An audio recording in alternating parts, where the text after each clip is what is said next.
I'm delighted that you can join us for that. So stand by, please, for Professor Taylor. Thank you very much. Oh, can you hear me down there? I dare say you can. Anyway, good evening, sir.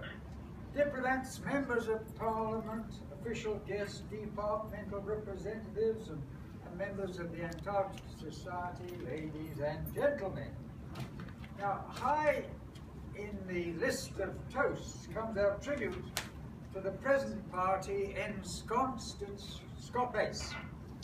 Thanks to them and their resolute predecessors from many countries, the continent can no longer be called terra incognita as it was once. Nor can their contributions be thought to be limited to the vast territory that, in which so many scientists have pushed the boundaries of knowledge in so many fields. No, thanks to them and their support staff, their studies have ignited attention elsewhere. As you might expect, with my background in the biomedical social sciences, my particular focus has been on the creation of groups to fulfill specific objectives in hostile environments. In the past, expeditioners glossed over these hardships and tensions that at times were quite unbearable. Today, with the focus on transparency, we don't always get it, but the focus is there, and less ignorance of stress-related variables, we can improve the selection and performance and resettlement of the troglodytes who went down there, who venture forth now. As a matter of fact, different space agencies have drawn on human Antarctic biological studies. Not that there's much mention of it, but I can give you the references to that. What then makes a comprehensive, don't laugh, what then makes a comprehensive, competent, functioning group? The answer to benefit midwinter reflection might be buried in the acronym PEALGAS, P-E-A-L-G-A-S. Pride, envy, anger, lust, gluttony, avarice, and sloth. You remember, you could be as heartened as I was when a friend of mine, the Catholic priest, when I was working in the jail, he said to me, don't worry about that, Tony, too much, because those words were introduced by the monks to control the monks. Since obviously you had no intention of being a monk, that don't necessarily apply. But nonetheless, some of those features we need to get into balance in our personal lives, in our group lives, for survival, particularly in a hostile environment. One other set of 4 variables that I saw displayed at the United Services University in Washington, D.C., dealt with 4 different kinds of variables. And these were that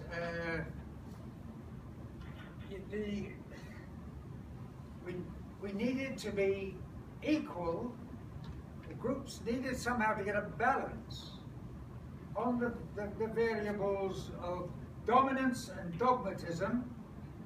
You couldn't have everybody dogmatic, or everybody there trying to be dominant.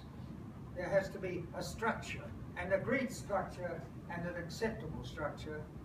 But you needed everybody to be sufficiently far advanced to have some sensitivity that was called affiliation. They could talk about each other and their families and their sensitivity, their needs, not this notion of the right stuff, you remember, that NASA got itself snared up with for so long. with respect to our hosts from the American agency, having visited NASA, I can go a bit further, but I shan't tonight. Now, one other variable, apart from dominance and dogmatism and affiliation, achievement. There has to be some unity as to the purpose of what you are about. And if you're not, it doesn't succeed. I remember in one instance there was a 22-mile wire. The two men had to agree to work shift on, shift off. Well, they couldn't.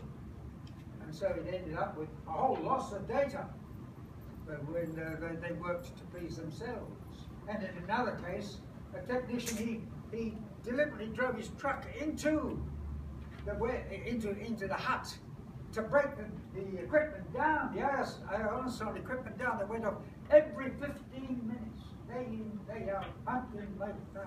Whoom! Whoop! He nearly drove him mad until he knocked it down and then corrected it all, built it up to show that he mastered the machine. All right.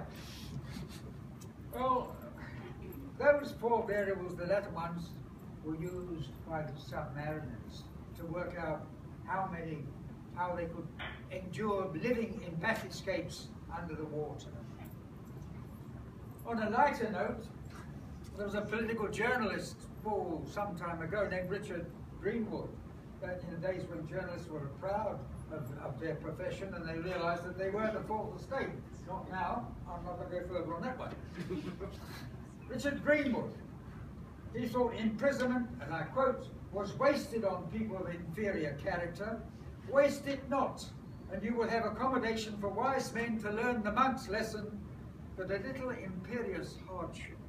A time of seclusion, with only themselves to talk to themselves, is most improving.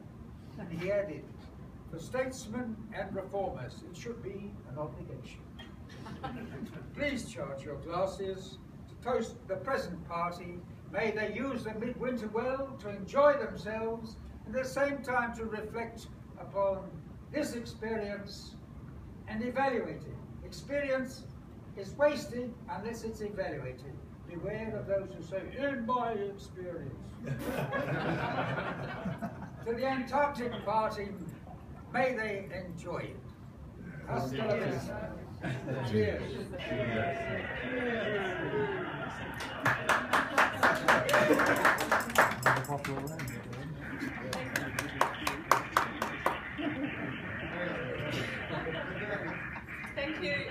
Thank you, Tony, and thank you for Scott Bays for that applause.